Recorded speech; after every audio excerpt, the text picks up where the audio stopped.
Yahweh shines the power. I said, who's the power? Yahweh Bahashim, Yahweh shines the power. Shalom, Israel. Shalom. Welcome to the Israelite School of Biblical History and Practical Knowledge. You know our new school, our new location here in Stafford, Texas. Check us out. We got the poster right there on the screen. We got other locations out in San Antonio. We got another location out in Norfolk, Virginia, and also in Rochester, New York. All the class days and times should be right there on the poster. So if you want to know about the school location, refer to that poster. The time, the days, all right there. Check it out.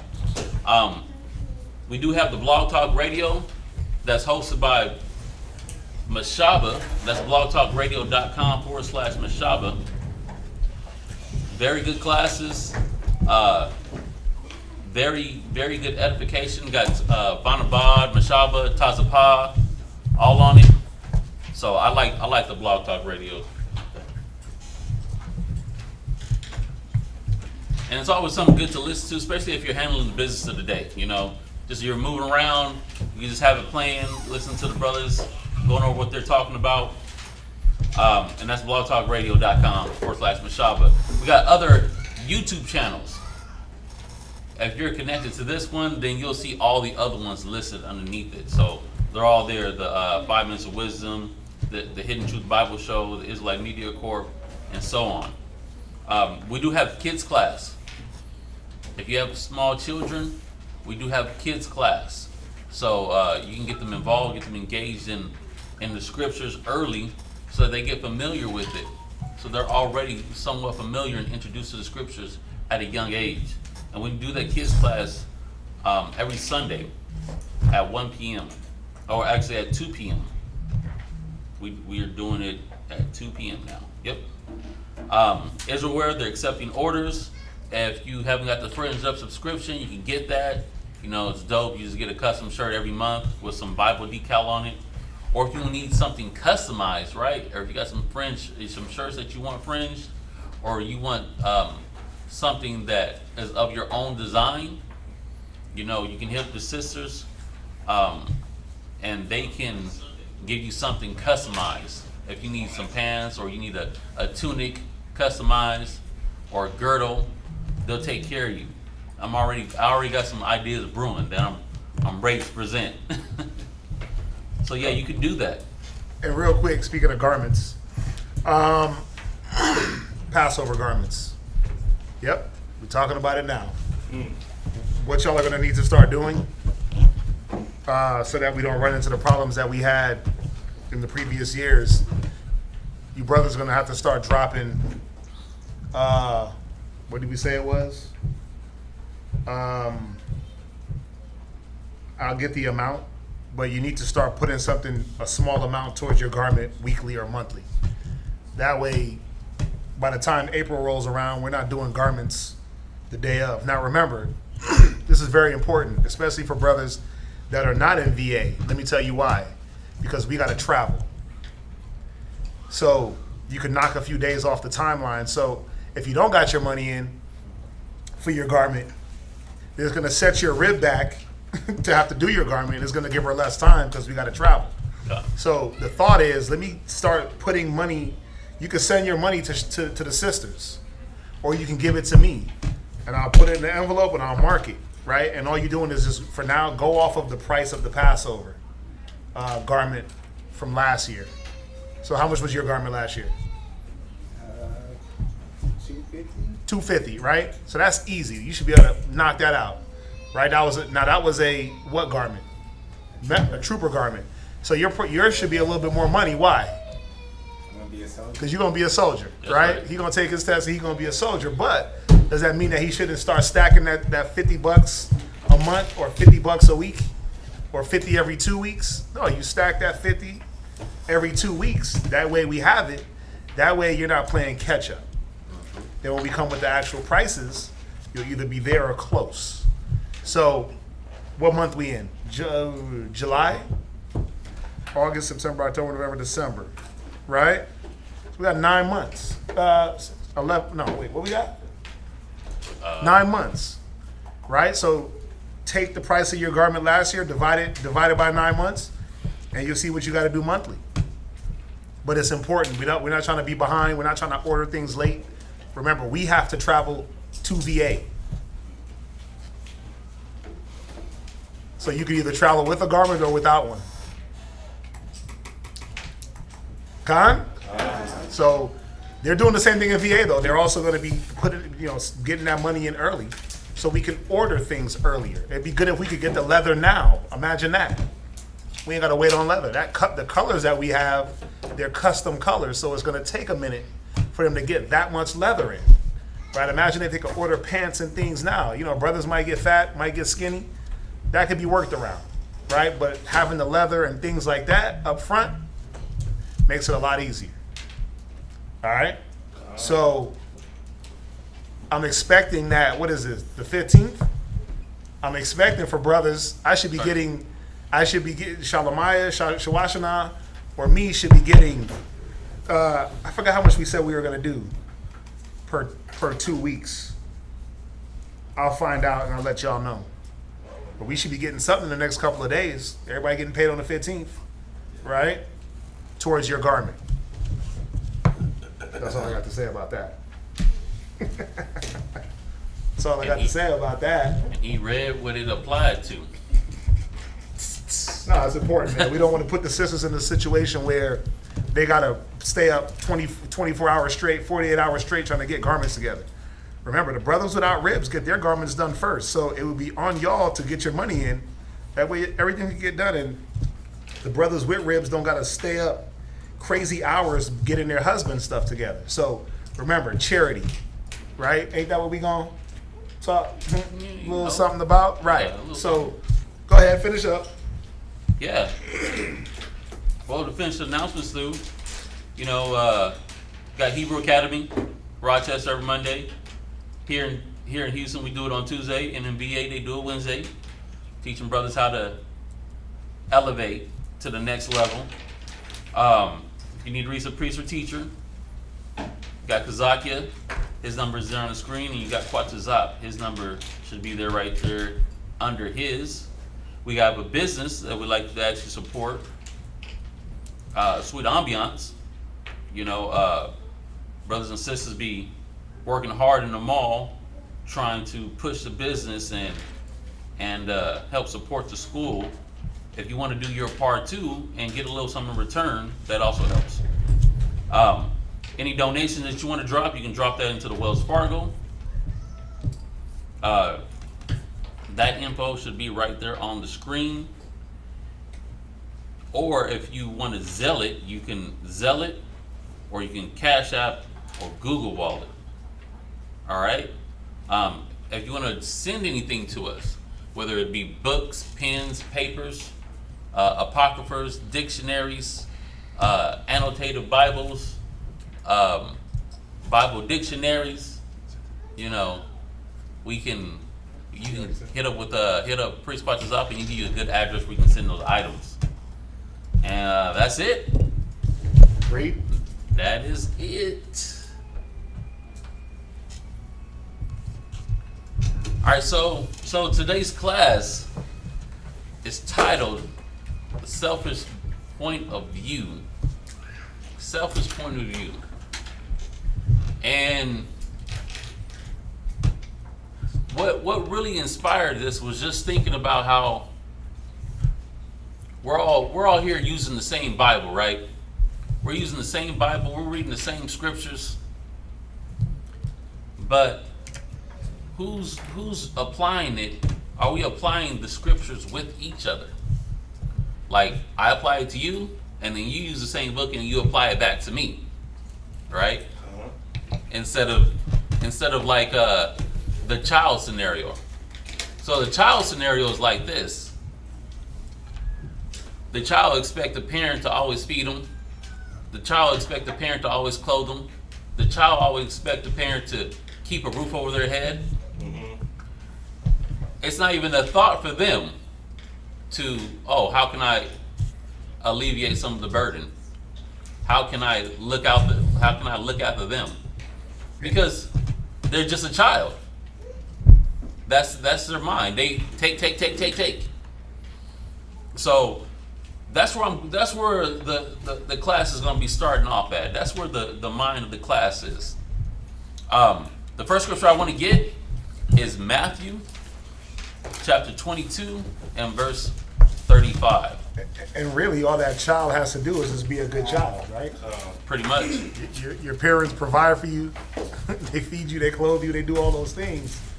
All you gotta do is be a good child. Just do the things that a child should do, or be that top-notch child, right? Not the rebellious, not the rude, not to this, not to that, but just be a good kid. Be a good person, right? So, yeah.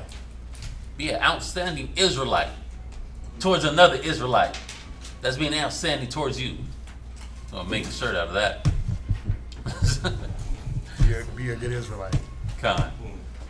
So go ahead and read that out. Matthew chapter 22, verse 35. Then one of them, which was a lawyer, asked him a question, tempting him, saying. So this is one of the lawyers. The lawyers, the Sadducees and Pharisees, they're the ones that got the book, got the law. They teach the law, right? they keep the people in order. They keep the people in line. They live in the law. They live in the law. They make their boast. Exactly, in the law. I'm gonna just ad lib. I need a split star. Go ahead. 36. Master, which is the great commandment in the law? Okay, so they're like, okay, what law is better than the others? What's the top-notch law that we need to make sure that we're doing? Read. Yahushua said unto him, Thou shalt love the Lord thy God with all thy heart, and with all thy soul, and with all thy mind. This is the first and greatest commandment. Right. So, of course, you gotta put the Most High first in all things, with all your heart, mind, and soul. Right. Read. And the second is like unto it. Thou shalt love thy neighbor as thyself. Thou shalt do what? Love thy neighbor as thyself. So, in loving your neighbor as you love yourself, you would often trade places with your neighbor in the sense of, okay, let me try to understand what you're going through. Mm-hmm. Let me try to role reverse and get where you coming from, right? Let me see how Michael feels. You know, me and my gun be on the truck. He be all in the back, moving the stuff around. You know what? Let me switch and let me try to see how my gun feels being in the back of the truck, hot, sweaty. Let me try to understand him. Or even if I couldn't literally role reverse, let me try to get a gist of how you feel and where you're coming from. Loving your neighbor as yourself, because when you're doing that, it encompasses like most of the law. Because if you love your neighbor like you love yourself, you're not going to backbite, you're not going to murmur, you're not going to steal from them, you're not going to lie to them, you're not going to commit adultery, because you don't want that done to you. You love your neighbor like you love yourself. You try to see where they coming from. Mm-hmm. What was that, verse 39? Yes. All right, from there, go to Luke chapter 11 and verse 46. Now we're gonna see how the Pharisees, how the lawyers dealt with the situation. And this is Yahushua checking them in it. Read. Luke chapter 11, verse 46. And he said, Woe unto you also, ye lawyers. You know what that woe means? Destruction unto you. Go ahead. For ye laid men with burdens grievous to be borne. Okay, so they're putting all this weight on the people. It says it's grievous to be born. But do they consider the weight that they're putting on the person? So you got to see how their mind is. Even though Yahweh dropped this, talking about love your neighbor as yourself, but do you consider what labor or what burden that you're putting on the next person? Go ahead. And ye yourselves touch not the burdens with one of your fingers. He said you won't even touch it with one of your fingers. You'll point at it, but you won't touch it. Bro. You'll point it out. That is being what's the word? Not hypocrite? No. But the way Yahweh Shai is bringing it out, it's almost comical. It's like he's clowning on him. It's like you won't even touch it with your finger. You won't even like use a finger to help them lift it. You'll sit back and just watch them struggle with it. Not even being considered what they're going through. Right? It's showing no sympathy. No sympathy, only caring about what you got going on or how you want to deal.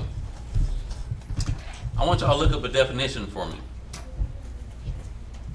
I want you to look up empathy. Empathy.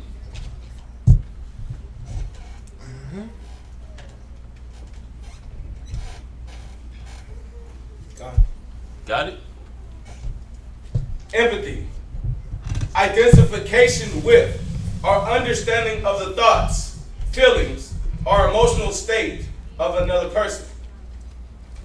Capacity to understand another person's point of view are the results of such understanding. So looking at someone's life or burden or what they're going through or what they're dealing with, trying to see it and get it from their point of view, trying to understand them, trying to do what the scriptures say, love my neighbor like I love myself. I would want someone to understand me, so let me try to understand you. Empathy. Now I want you to go to another word, sympathy. These kind of go hand in hand.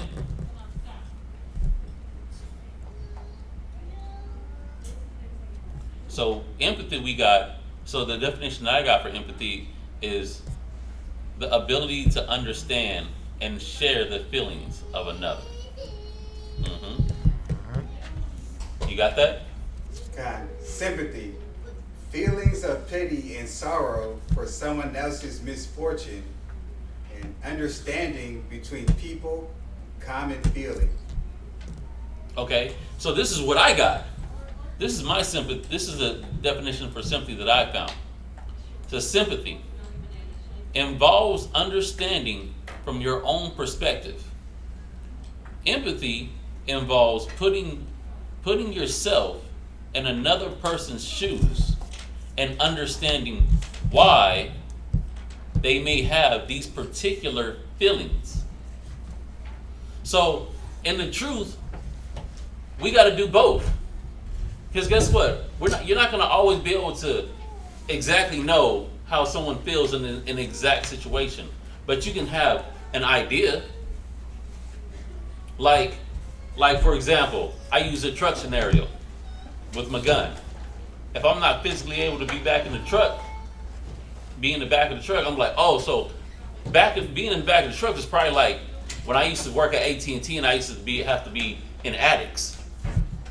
It'd be hot as heck up in there, huh? Mm-hmm. Yeah, I don't know exactly per se the truck, but I know what it feels like to be in a hot condition. So that's what, sympathy? Sympathy. Empathy involves, like I said, it involves putting yourself in their shoes. Well, dang, let me try to understand and put myself in their actual shoes. I got one for empathy. So you're dealing with a brother or sister, and they may come at you a little sideways, right? Mm-hmm. Instead of meeting their sideways action with another sideways reaction, which is like the scriptures say, adding railing on railing, right? Instead, you put yourself and say, wait a minute, what are they going through? What are they dealing with? They don't normally deal in this manner. Right. What's going on with them? So really, it's they pop off at the mouth, and you say, hey, what's going on with you, right? You try to put yourself and understand, like, why would they react to me like that or deal with me in that way? There got to be something going on. I'll deal with the reaction later, but let me find out where the reaction came from. Right? That's how I do it when brothers and sisters be getting a little sideways. You know, it's easy to go into let me check the hell out of you mode and blaze you into oblivion. It is. It's real easy to throw the dagger scriptures, because they're there, right? But what did Yahushua do? Did he just dagger everybody to death? Nah, right? Did he just hit everybody with the one sword head chop, let your head roll down the block? Nah. He empathized, he sympathized, he put himself in other people's shoes. Even though he knew what was in the hearts of men, he still had to do it. Why? To show the example to the apostles, right? To show the example to the men that were following him that, listen, it ain't about calling down fire. It ain't about burning up cities. Put yourself in their shoes. Understand what they're dealing with, right? And if they don't want to deal, then just move on. But we got to be a lot better at that and not getting so damn emotional and taking everything so personal. Oh, they talk to me bad. So what? Who cares? So you feel disrespected. Big damn deal. Get your ego out the way and get into the mind of, wait a minute, what is this person dealing with? If we did that more often, you know what you would do? Does anybody know what you would do if you did that more often, if you got into that mind state? What, Derek? Well, you definitely transgress less. You definitely sin less. What do you mean by that? Well, you wouldn't be railing for railing. You Right. wouldn't be meeting them on their level. Right. You wouldn't. You would be less as a damn child. Yeah. You'd be less like a child. He said you'd have a lot more understanding. He said, "Be ye children in that understanding and men in malice." Right. But you're supposed to be a child. Men of understanding. Children in malice. Right. Yeah. Right. I butchered it. But y'all see the point that I'm trying to make is, if you took the time to understand more and to empathize just a little bit more with people and not be so quick to just go in and meet their energy. Meet energy for energy, right? The Bible talks about that. The Bible talks about spitting on the fire. The Bible talks about a soft answer. Where do you think those things come from? A soft answer don't just pop up because you want it to be a soft answer. A soft answer comes from having the understanding that I can go in hard, but in order for this soft answer to do more damage than the fire meeting fire, I have to be understanding of what this person is doing. I have to figure out a way around their turn up or their disrespect or their sideways reaction. And I can't meet a sideways reaction with a sideways reaction, because then what are you? What are you? It's an H word. Come on. What are you? You're a what? Hypocrite. Huh? Hypocrite. You're huh? Hypocrite. Right. No, you're a hypocrite. It's hypocritical. You might as well be a heathen too. We're going to throw that in there too, right? But you're hypocritical because now you're becoming what you hate. Now you're meeting that fire with the same fire you're supposed to be able to put out. So empathy goes a long way, empathizing. It's easy to just go blow for blow, man. It's easy to throw the darts. That's simple, actually. To me, that's the easy way out. To just cut a person. Gotcha. Right? Because a lot of times it's just a reaction. Yeah. It's a knee-jerk reaction. Yeah. It's a knee-jerk reaction. But we're supposed to be men and women of understanding. Understanding what? we got to understand one another. First and foremost, we labor. Know those that labor amongst you, right? So if I'm on the phone with Lakarab or Shataq, and all of a sudden out of nowhere he just start getting disrespectful. Well, not out of nowhere. We're having a conversation, and he gets a little bit beside himself, right? I'm gonna sit back and be like, okay, this ain't his character. What's going on? Hey, you got a little. What's going on with you, man? It's been a hard day, or he gets on the phone and he's like that. Man, this is going on, this is going on, this is going on. I'm gonna try to understand before I just start going into full-on nuclear rebuke mode. Nuclear rebuke. Because aren't we trying? It says, "He that is wise winneth souls," right? Are we trying to win daily one another's love and compassion and forbearance and long suffering and charity? We're trying to win those things from each other daily. So I'm going to try to understand you to the fullest extent. And yeah, there are some, like the scriptures say, that you just got to chop them up because they need it, right? They need it. They are on that rebellious, disrespectful tip. So you don't play games with them. But that goes to what? Knowing those that labor amongst you, knowing each other. A lot of the times we need more empathy and sympathy than anything else, than just a straight check. That empathy and sympathy goes a longer way than just going in. Because now a person is looking like, damn, I know I was off, but this person actually took the time to figure out what was going on with me. They took the time to hear me out. I know I was rude and disrespectful, but they took the time. Y'all see that? It goes a long way. These are the things we got to get better at. God, can I get one? Can I get Deuteronomy 18 and verse 15? Deuteronomy chapter 18, verse 15. And the reason why the scripture that we're about to go to is so important because all of us here are prophets. You see what I'm saying? We're training to be prophets. We're all a nation of kings and priests, right? So check this out. Deuteronomy 18 and 15, read.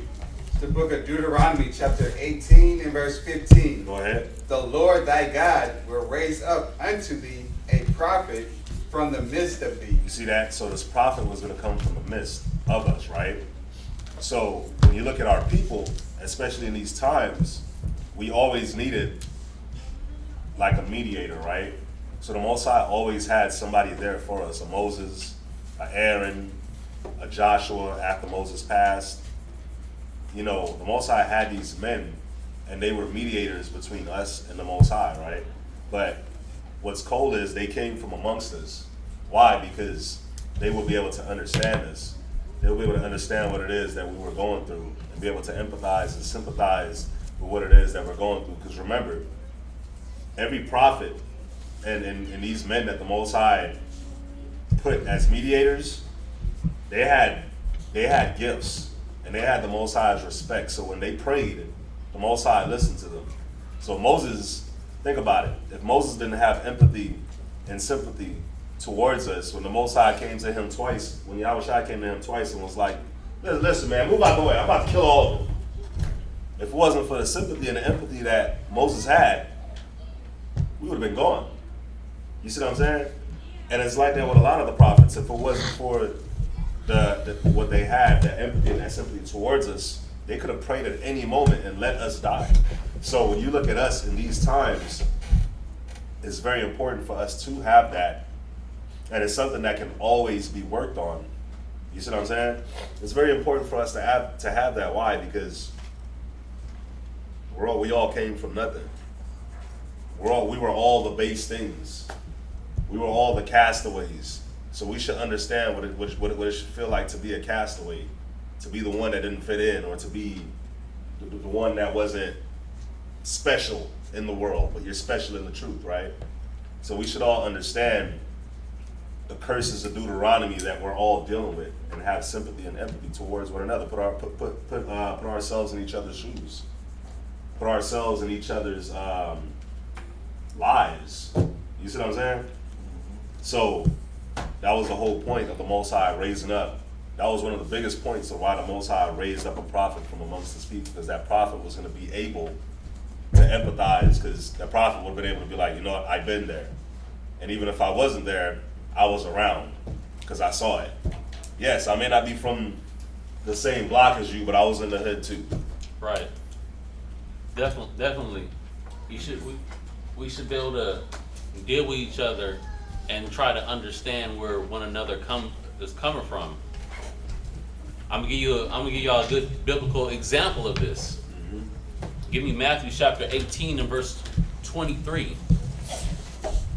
Because it goes like this more times than not. One-sided, all I can see is what I got going on, and I don't even think or consider what the next man or brother or sister has going on. Yep. Read that Matthew 18:23. Matthew chapter 18, verse 23. Therefore is the kingdom of heaven likened unto a certain king, which would take account of his servants. And when he had begun to reckon, one was brought unto him, which owed him 10,000 talents. Okay, so this is a parable that Yahushua is breaking down. You know, you got a king, and he got somebody that owed him some money. It said he owes how much? 10,000 talents. 10,000 talents. That's a lot of dough. Let's say you owe right now $10 million. And you had time to pay it back. Make payments, but you ain't been making no payments. Now you got to drop it all at one time. You'll be like, how the hell am I going to do this? There's no way. I can't do it. This is the situation that this guy is in. Read. But for as much as he had not to pay, his Lord commanded him to be sold, and his wife and children, and all that he had, and payment to be made. So he's like, all right, you got to sell everything you got and your family to make payment. To make a payment. Your life is going to be ransom for this money that you owe me. Read. The servant therefore fell down and worshipped him, saying, Lord, have patience with me. Have what? Patience with me. Go ahead. And I will pay thee all. Then the Lord of that servant was moved with compassion. So he was moved. He was like, dang, I understand the situation that I just put him in. He had empathy. I just let this man know I was going to sell his house, his wife, his daughters, and he was going to go into slavery to pay off this debt. So he was moved with compassion. Even for a sec, he could have even said, you know what? What if I was this guy? What if I was in such a hard situation as him? Read. And loosed him and forgave him the debt. He said he loosed him from all the debt and forgave him. That was a hard pill to swallow, but guess what? He's a king. And he had compassion. He showed empathy and sympathy for this man. So the king just displayed and showed him an example, right? The scripture said we're supposed to observe and do. So we're supposed to see righteousness and we're supposed to do righteousness. The same thing same examples, positive examples that I was shown from him, I'm supposed to use the same positive examples that I got from him and use it towards him. Right? Mm-hmm. Sympathy, empathy, using the Bible one towards another. Read on. But the same servant. The same servant. Let's bring it out. The same dude that was forgiven 10,000 talents. Read. Went out and found one of his fellow servants, which owed him 100 pence. And he laid hands on him. He did what? Laid hands on him. No, he had compassion on him. Laid hands on him. No, he was trying to sympathize and empathize with him. He laid hands on him. Go ahead. And took him by the throat, saying, pay me that thou owest. So instead of trying to say, dang, I just went through a situation where someone had to forgive me, let me extend the same love towards my neighbor. Because the king did for me what I wanted him to do for me. I wish someone would have done that for me, and he did it. He loved me like he loved himself. Forgave my debt. But then you were selfish. This man was selfish in his dealings. He probably looked at this guy and said, you the reason why I was in the situation to begin with. The whole example of the forgiving of the debt, right over his head. Missed it. Didn't even get it. Didn't even get that he was supposed to show the same love and compassion to his brother. But no, he instead of thinking about it, like Quadazab and like Rob was bringing out, they reacted, and he reacted in a moment. He didn't say, he went to chop him up mode. You gonna pay me what you owe me, and choked him out. Read on. And his fellow servant fell down at his feet and besought him, saying, have patience with me, and I will pay thee all. Okay, so now he didn't lay hands on him, start choking him out, and now he's his fellow servant is like pleading with him, the same way he was pleading with the king. If he reacted wrong in the beginning, here was his chance to rectify the situation. Dang, I was out of line by just laying hands on you on sight. It shouldn't have been an on-site moment, especially all what I just went through. My life is saved. Let me bethink myself. Let me do what was done to me. But how did this man react? And he would not, but went and cast him into prison till he should pay the debt. Now, throwing someone in prison, how does that pay a debt? It doesn't. That was for his own gratification. Knowing that he was going through some type of torment over not paying his debt back. But not thinking that he was just forgiven. Not thinking or using the example that was shown towards him. Read on. So when his fellow servants saw what was done. Because guess what? You do something, someone else is going to find out that you were doing it. What was done in the dark will be brought to the light. You can't hide. It said his fellow servants seen him. Read. They were very sorry and came and told unto their Lord all that was done. Then his Lord. Now, real quick, y'all gonna bug out about this. I looked up how much 100 pence. I was just about to look at it too. That's $1.38. 100 pence? Oh, that's what he owed. That's what he. So check this out. Oh no. So he went to the servant and threw him in jail for $1.38 in our currency today. Right. You know how much he owed if it was in our currency? How much? It says 3.4 billion. Because the talent, he owed 10,000 talents. That was basically an amount of money that no modern man could pay back. Con. That was king money. That was like, you have to be a king to have that type of dough. Con. Dang. You see what I'm saying? So think about that. The king forfeited a king amount of money, and this dude went and threw his fellow servant in jail for $1. Think about that. Think about his mentality. Wow. Think about the mentality. But don't we do that? Don't we do? Come on. From the ball, you know what I'm saying? That's way more than the ball. Right? But think about it. Just think about it. Don't we be moving like that? You'll execute a person for something less than what you've been forgiven for. You'll put them under the guillotine, and cut their whole head off for 50 cents worth of whatever it is. But you done got forgiven for thousands and thousands of worth. You see the point? But we forget, like, wait a minute. What did Yahweh Shai forgive you for? What is all the things you did in your life that Christ forgave you for? Wow. But now you getting the heads for 50 cents worth of value, worth of whatever it is that you feel like you owed.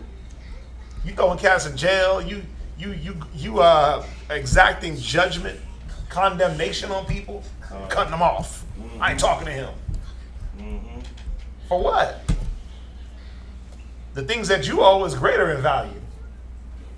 The things that you've been forgiven is greater in value than what that person has done towards you. But see, the mind can't be like this servant. I'm gonna just cut you off, throw you in jail, get you punished and executed. Again, it becomes hypocritical. Lack of compassion. Right? Go ahead. Where you at? Verse 32.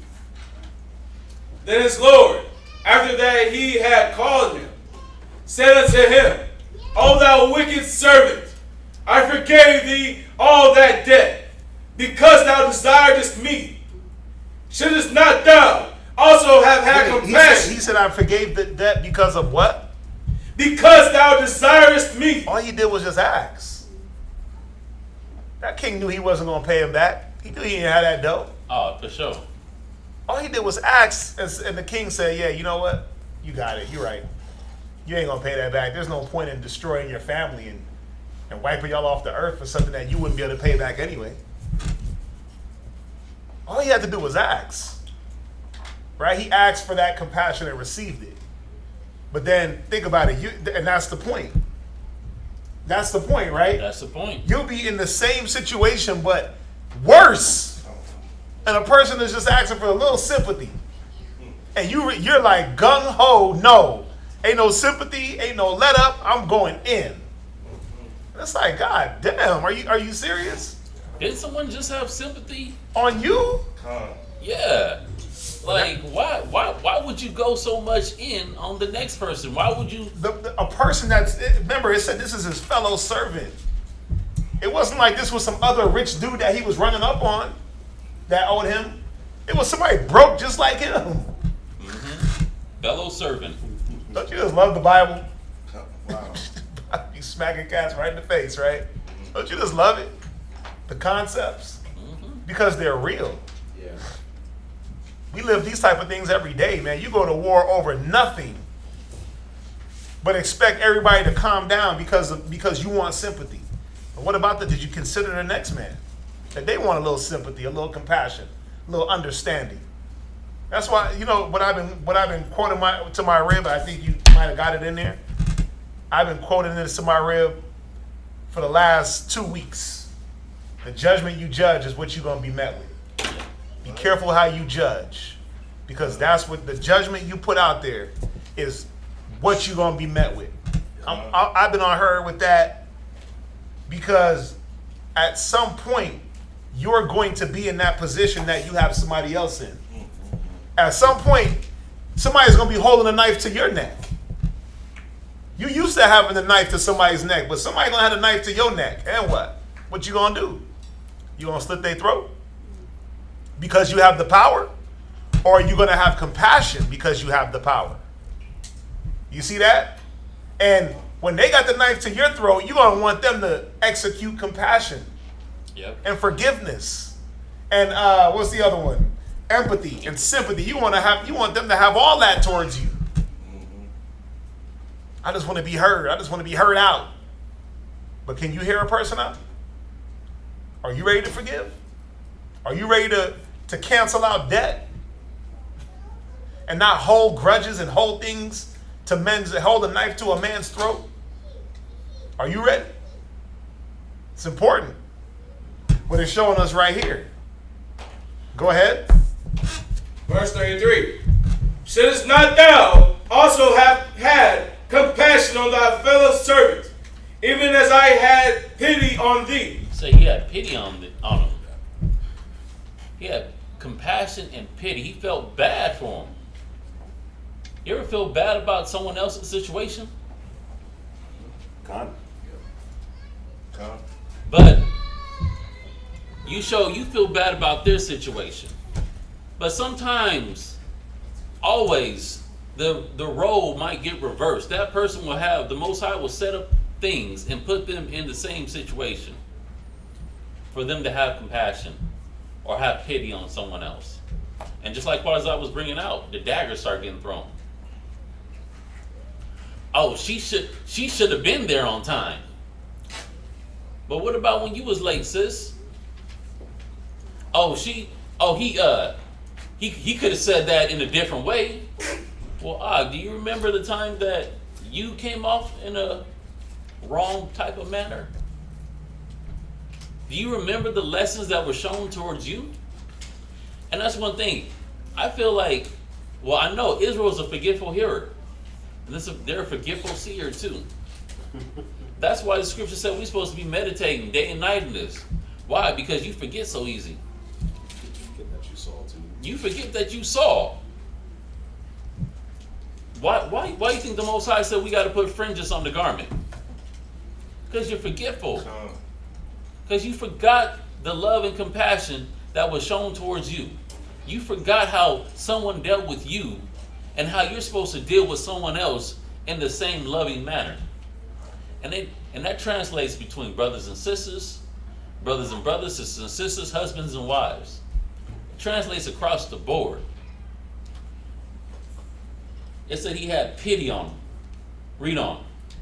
And his Lord was wroth and delivered him to the tormentors, till he should pay all that was due unto him. So, in like manner, this is how the Most High is going to deal with that person. Oh, okay. You didn't want to use the Bible. You didn't want to extend the same love and compassion that was extended towards you. Okay. Well, I'm gonna deal with you. I'm gonna deal with you in life, and I'm gonna deal with you after death. It's cold. You can't get away from the Most High. From there, give me Ecclesiasticus 27 and 11. Yeah, everybody wants the wisdom to be used on their behalf towards them. But are you going to just having compassion on the ignorant and them that are out of the way? Whose job is that? Ours who? The men? Everybody. That's everybody's job, right? Right. So it don't go one way. It's not a one-way street. But we have to have compassion as elders and leaders and not elders, but leaders and brothers. We got to have compassion, respect, dignity, honor, consistency, diligence. We got to do all that. And nobody else got to do that? Right. There's no respect. Just think about the concept. Think about the concept. The next time you get disrespectful with a brother, with your husband, just think about it. Just think about it. When a brother gets disrespectful with a brother, right? Just think about it. Wait a minute. Am I doing what the scriptures say? Am I meaning railing for railing? What is it? Strike for strike? Or am I now condescending? Am I not in a bad way? Am I having compassion? Am I trying to figure out, man, what's this person going through? What's their issue? All right, where you at? Ecclesiasticus chapter 27 and verse 11. Hold on. Hold that. Hold it. Hold that. Read. Thought just hit him. Give me Galatians chapter 6 and verse 1 first. Are you doing this? Yep. He that is taking in a fault. Yes. Read it, Mike. The book of Galatians chapter 6 and verse 1. Brethren, if a man be overtaken in a fault, ye which are spiritual, Chastise him more. restore. Chastise him more. Restore. Ridicule. Restore. Belittle. Restore. Primo punishment. Restore. Cut their fingers and hands off. Restore. Do what? Restore. Huh? Restore. Read. Such an one in the spirit of meekness. Notice that it said ye that are spiritual. Spiritual. You know why this servant went to his other servant and try to throw him in jail for $1? Because he wasn't a spiritual man. He didn't love his neighbor as he loved himself. 2 greatest commands. What? You do 2, you do them all. What? Love the Lord and Love the Most High with all your heart. And what's the other one? I almost flipped y'all off. And what's the other one? I gotta watch my hands. neighbor as yourself. And love your neighbor as yourself. How can you love your neighbor as yourself if you went to go throw the nigga in jail for $1, but you just got off the hook for a lifetime worth of money? More than a lifetime. I just looked at the dude break it down. A talent. It took you 20 years to pay off 1 talent back in them days. 20 years. To get 1 talent. You had to have dough. If you was just a regular day laborer, it took you 20 years to make 1 talent. So think about that. How many years would you have to work to get 10,000 talents? You wouldn't be able to live a lifetime. That's more than a lifetime. Your whole family would be in debt. Generations. You talking about 10,000 generations of debt. But you won't forgive. You're forgiven for that, but a nigga owed you $1 and you shoot him in the face. Well, you owe me $1. That's a psychotic, damn narcissistic mind state, man. But it say ye that are spiritual. See, what spirit do you got to be in? Well, there's a spirit of compassion. We talking about it. Spirit of empathy, spirit of sympathy, right? There's all these different spiritual qualities that a lot of us lack. You lack them. Brothers, you lack it with your rib. You don't put yourself in her shoes. And you go all the way hammer style on her. Took him by the throat. Yeesh. You go all the way executioner. Right? You judge, jury, and executioner. But did you sympathize? Did you find out why or what was going on in the situation before you just went all the way in? Remember, the scriptures say, hear the matter and then rebuke. Why is that important? Is it just so you can say, well, I heard you. Hurrah! Right? I heard you. And you pull the swords out. You carving Z's in her chest. Chop suey again. You Zorro. Or was it for you to hear the matter and then understand how hard you swung that sword? Or if you needed a sword at all? It was for you to hear and say, oh, damn, I thought I was going to have to chop this person in half. But now that I heard the whole matter, they need a hug.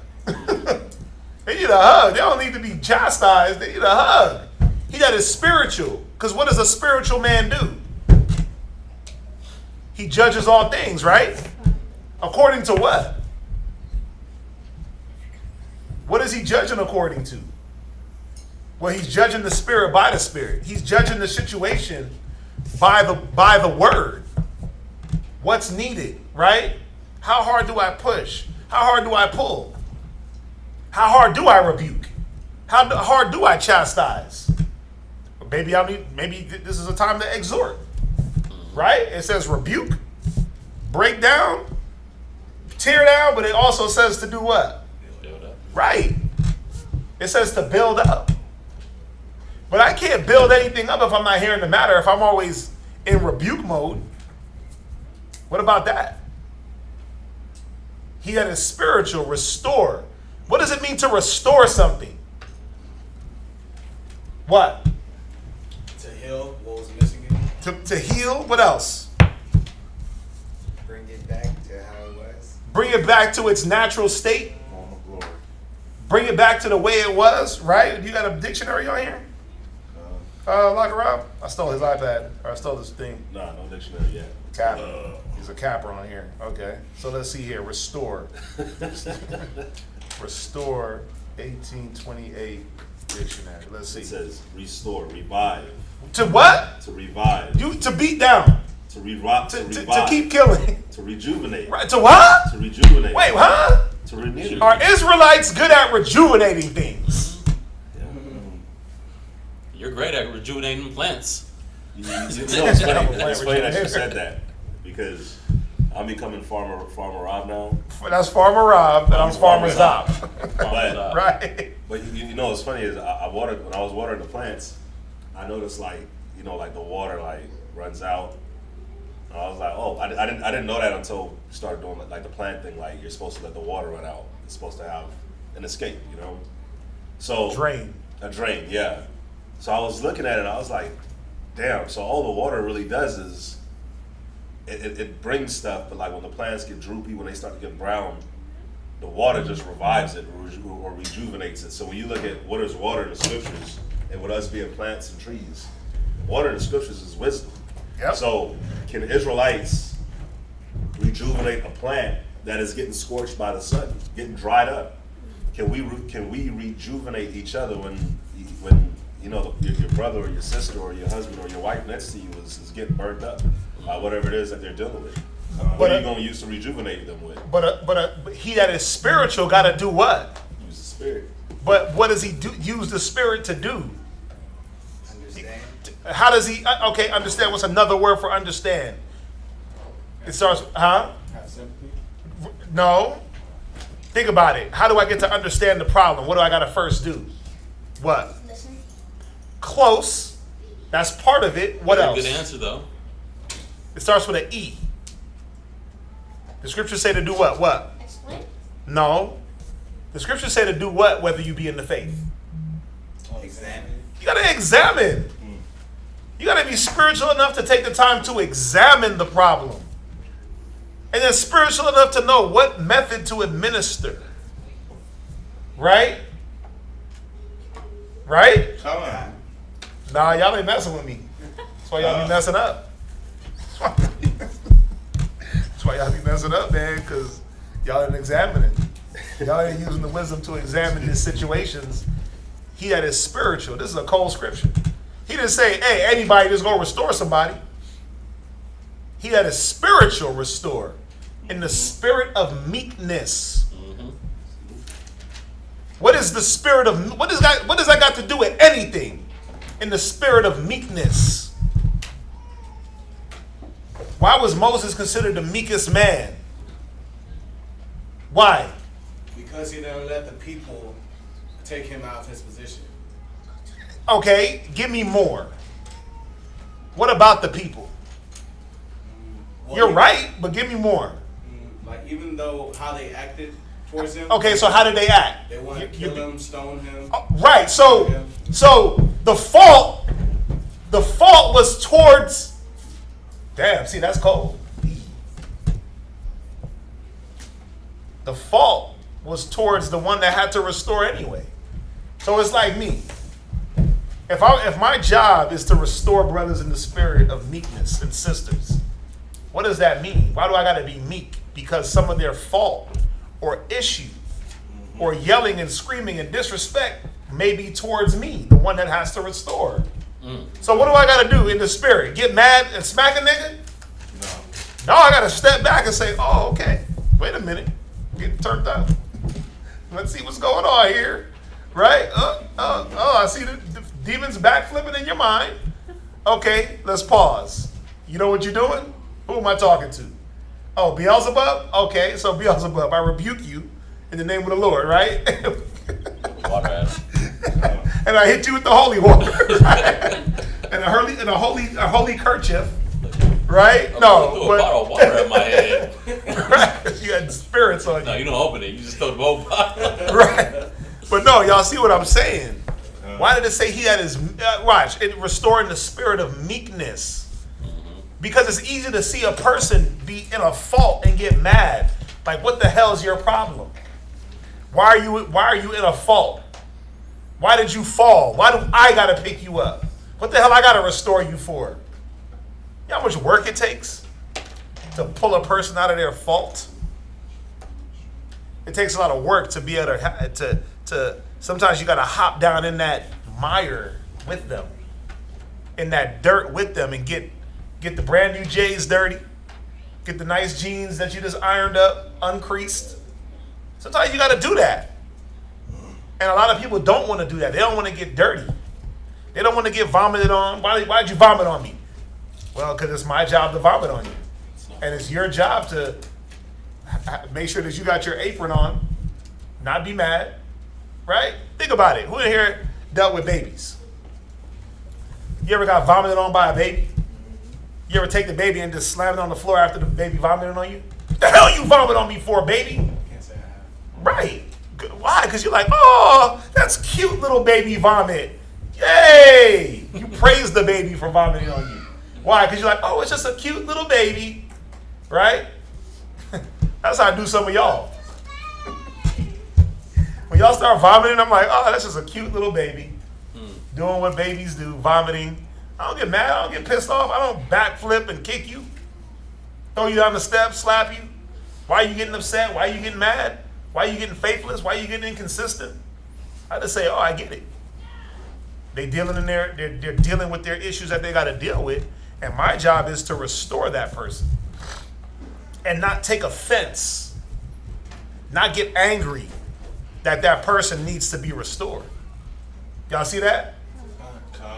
Still understanding, okay, what's going on with this person? Oh, well, that's their battle. That's what they're dealing with. Whatever battle it may be.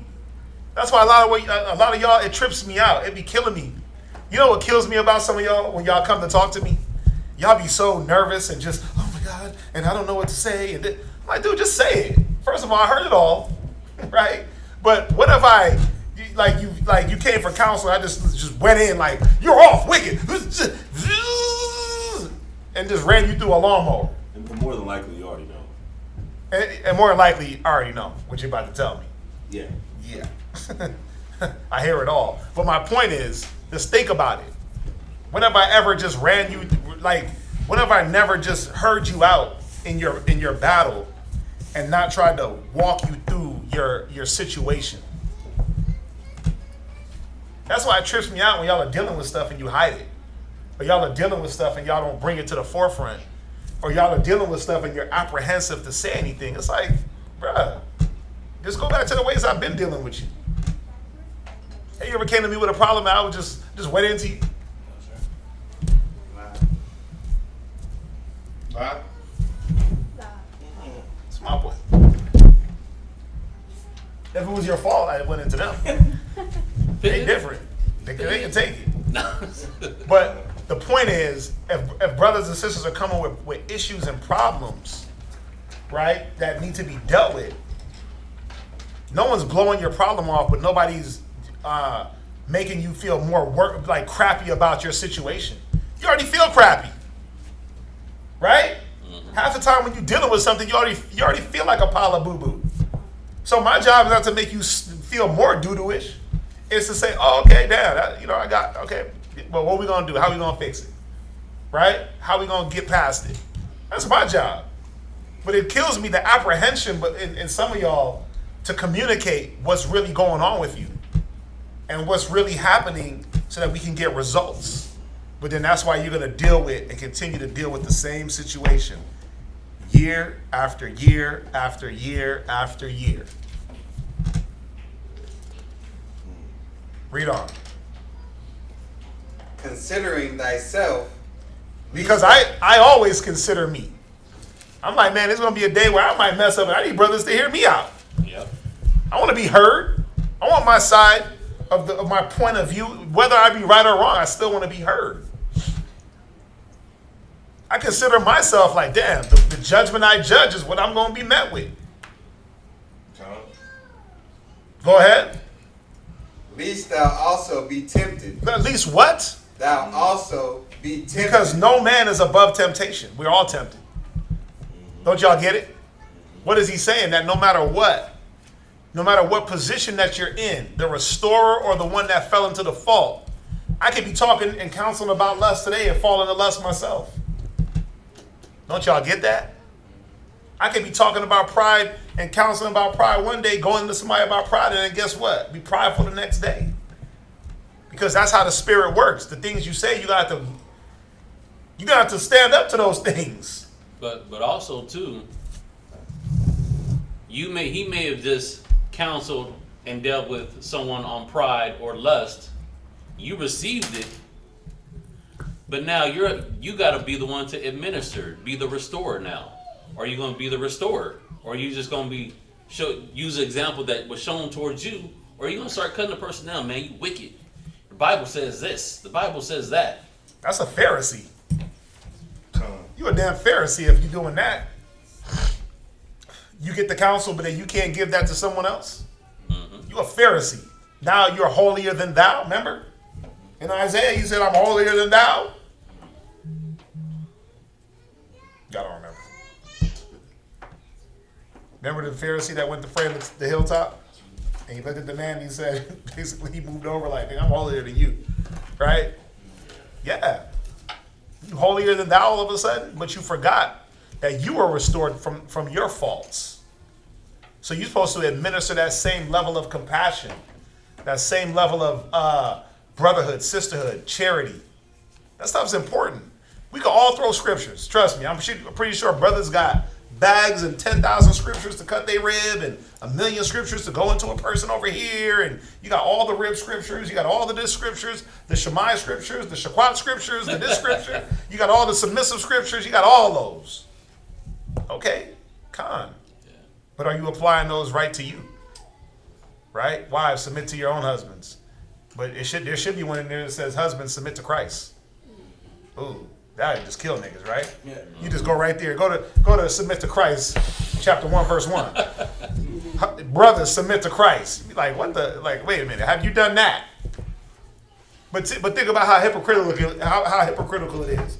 How lack of compassion. You want her to submit to you, but you haven't submitted to Christ. You want her to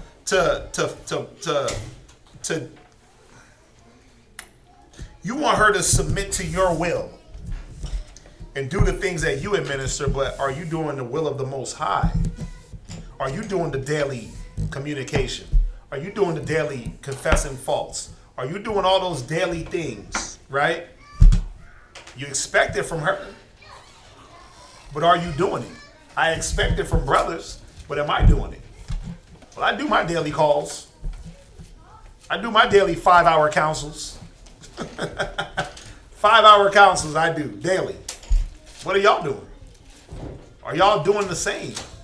And expecting someone, or are you doing it or not doing it, but then expecting somebody to do it towards you? That's the question. Are you having that compassion? Read on. Verse 2. Bear ye one another's burdens. That's it on that part, right? Read that verse one more time. Yeah. Read it right through. Galatians chapter 6 and verse 1. Read. Brethren, if a man be overtaken in a fault, ye which are spiritual, restore such an one in the spirit of meekness, considering thyself. Right. Least thou also. Consideration, man. Consideration. We keep hearing that, right? Consideration. Go ahead. Least thou also be tempted. Least thou also be tempted. Because you will be. That's another point. You will be. It ain't like, oh, you might, at least thou might be tempted.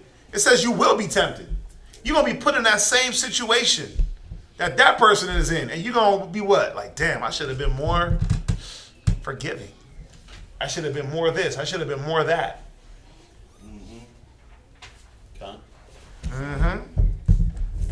Read on. Read. No.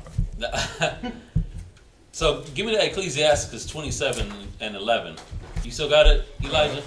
Oh. Ecclesiasticus 27 and 11. And the pit. What is it? Ecclesiasticus 27, 11. It's the discourse. The discourse of a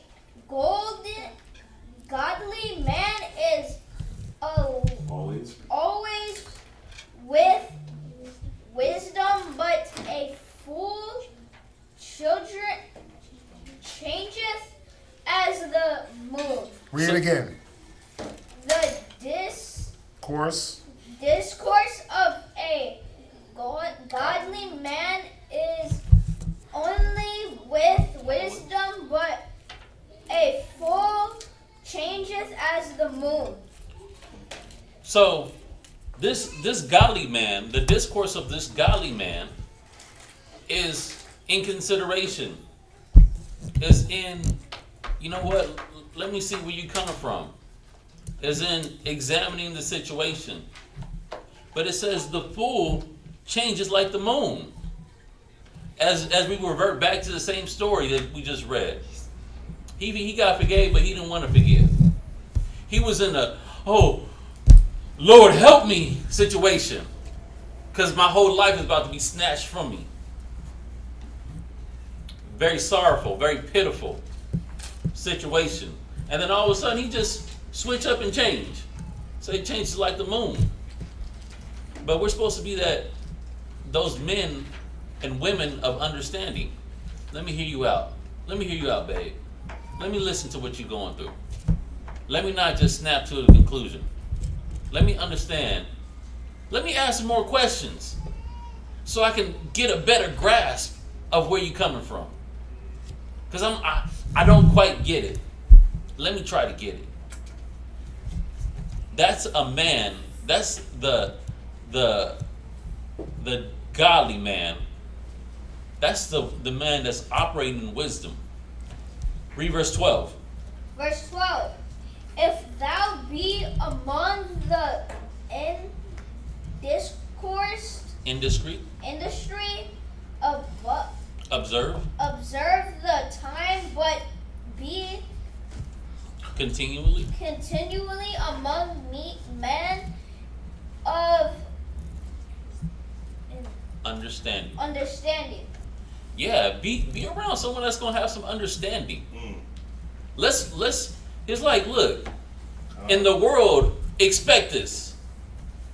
But when we're around each other, we're supposed to be the ones that have an understanding. We're supposed to be the ones that are applying the scriptures. We're not the ones that just fly off at the handle. Shouldn't be. We shouldn't be, at least. Scripture says be around men and women that have understanding. And guess what? If you don't have understanding, hopefully the one that you're not having understanding with is the man that's spiritual, the woman that's being spiritual, that's willing to restore you in the spirit of meekness. Hey, my brother, look, let's be better. Pay attention. Let's be better together.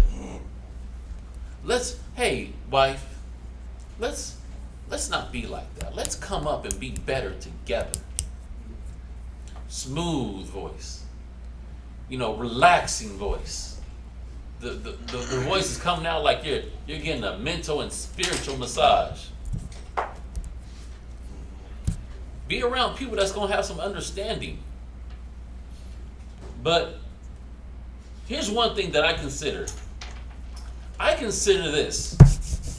With the examples that get shown from brothers and sisters, I consider that the person that's being shown the example don't quite understand that they've been shown the example. You ever wonder that? Like, okay, I've been doing all this towards you. Maybe you just don't get what I've been doing towards you. Mm-hmm. I've been being charitable towards you. I've been being loving towards you.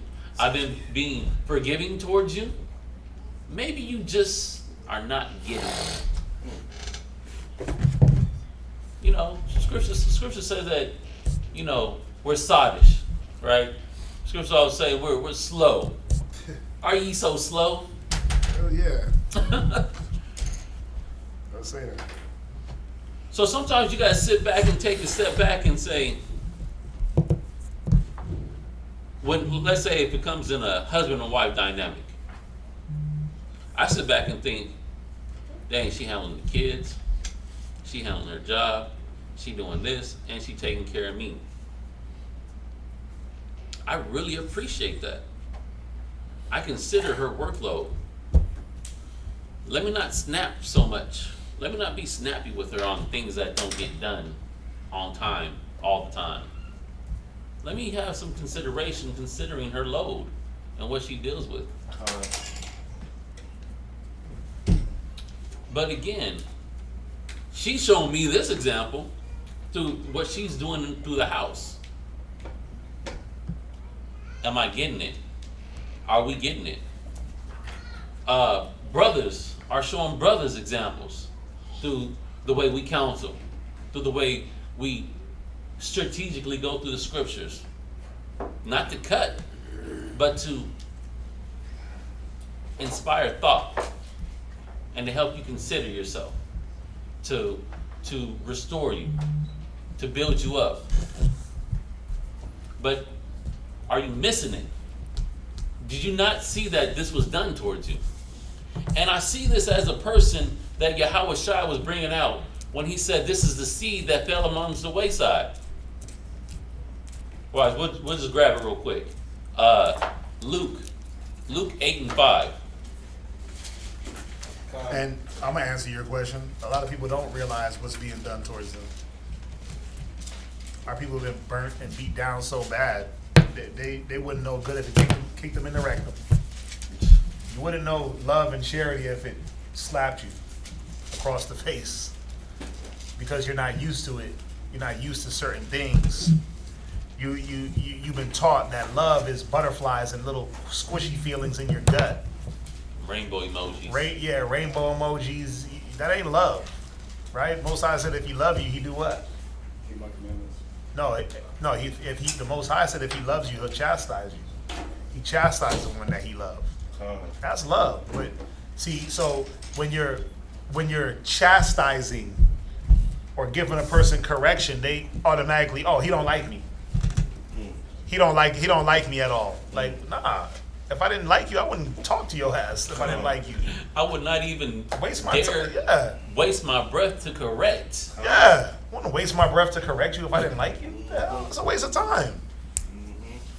But we've been taught that correction is like when somebody tells you something, they don't like you.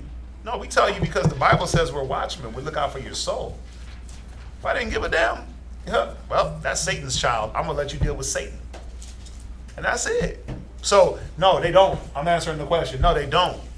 A lot of us don't understand because how you've been taught and raised, what love is, what brotherhood is, what compassion is, what charity is, what long suffering is. You haven't been taught about those things. Some of us never been taught what those things are. Think about it. I'm going to say this. If you did, you wouldn't be here. If you knew how to be in a marriage, you wouldn't be here. If you knew how to be a brother, you wouldn't be here. A sister, you wouldn't be here. A daughter, a son, a husband. Like, if you knew how to do those things already, then you wouldn't have to learn them in the Bible again. Don't y'all get that? We're here to be taught, right? You all be teachers. When the time you all be teachers, you need someone to do what? Teach you again. Right. Right. Because you didn't know how. It doesn't matter your age. You didn't know how to be the good husband, how to be a good wife, how to be a good son, a brother, a sister. You didn't know how. And you're relearning these things now the proper way. So you don't sometimes recognize when a person is showing you the compassion and the love and being empathetic and sympathetic. You don't always recognize it. Go ahead. Luke chapter 8, verse 5. A sower went out to sow his seed, and as he sowed, some fell by the wayside, and it was trodden down, and the fowls of the air devoured it. It says, this seed, these precious jewels of wisdom, and I've been thinking about this more recently since Shataq has been growing things. Like one seed, right, has so much potential. It's a whole tree in this one little seed. It's trees, it's a fruit, it's many fruits, and it's many seeds right here in this one seed. It said that these examples, these seeds, these lessons that were shown and told, so they fell by the wayside. They were trodden down. They were regarded as nothing. It just went over the head. You missed it. It says the fowl of the air came and devoured it. The fowls of the air, that could be other ideas, other people with their thoughts. Oh, he wasn't doing that for you. He wasn't counseling for you. He was counseling for himself. He's trying to manipulate you. It's like, what? How am I trying to manipulate you by telling you how to deal with your wife? and deal with your household. How does that benefit me? Manipulation is supposed to benefit the manipulator, right? How am I doing these things? The fowls of the air come and pull away this understanding that you were supposed to have been getting. You see it in a skewed point of view. It comes off negative. It's always negative in the beginning. You don't shoot it and say positive. Oh yeah, I get it. But this is someone that don't get it. This is someone that's not understanding. Jump to verse 10. Verse 10. And he said, unto you it is given to know the mysteries of the kingdom of God. Unto you, unto us, unto the Israelites, unto the ones that really labor in the word. We come to class 4 days a week. And then we got drills. And then we got our home life that we're also should be applying the Bible. Like our whole life is like circled and encompassed with the Bible. We're supposed to have these. We're supposed to have this. We're supposed to understand it. We're supposed to know how to deal with each other. But we're still learning. We're slow. It's all right. We need to hear it over and over again. It's okay because we're growing. It says to us was given this, the kingdom, the mysteries of the kingdom. Read on. But to others in parables, that seeing they might not see. Go ahead. And hearing they might not understand. Yeah, it's given to the world like in a way that they'll hear it and they might not understand it. I deal with people in the mall all day long. All day long. They don't get nothing that I say. Mm-mm. They don't even get an inkling of the drop of what I drop out to them, which is just the what I drop out to them is like this. When you got a cup that's filled to the brim, and you trying to walk around with it and like some splash out. That's what they get. They get some splash out, and they don't even get it. They don't understand it. But we're supposed to get it. We're supposed to see. We're supposed to be able to see how the brother treats me, how the brother deals with me. We're supposed to be able to sit back and say, "What's the track record? I've been dealing with this person for X amount of time. We have a history now. Let me sit back and observe the track record." But it's not understood. It's not understood to sit back and understand it, to see what's going on. Read on. Now the parable is this. The seed is the word of God. Mm-hmm. Those by the wayside are they that hear. Then cometh the devil. Cometh who? The devil. The devil comes. The devil comes in such a cold way, right? He comes to you in your mind with your voice. Ain't that cold? Your voice. And talks to you. Hell yeah, you have a whole conversation with the devil in your own voice? Yeah. Yeah, man, she don't like you. Nah, but she does like you. Nah, she ain't messing with you because look at the way she looked at you. Mm-hmm. In your own voice. Your own voice. Damn. These spirits will come to you, talking to you, plucking out the seed that was already sown. Because you didn't get it. You didn't take it as a positive when it was dropped. It fell on the wayside. It didn't fall in good ground. That good ground is that ground of positivity. That good ground is the ground of seeing things spiritually. Read on.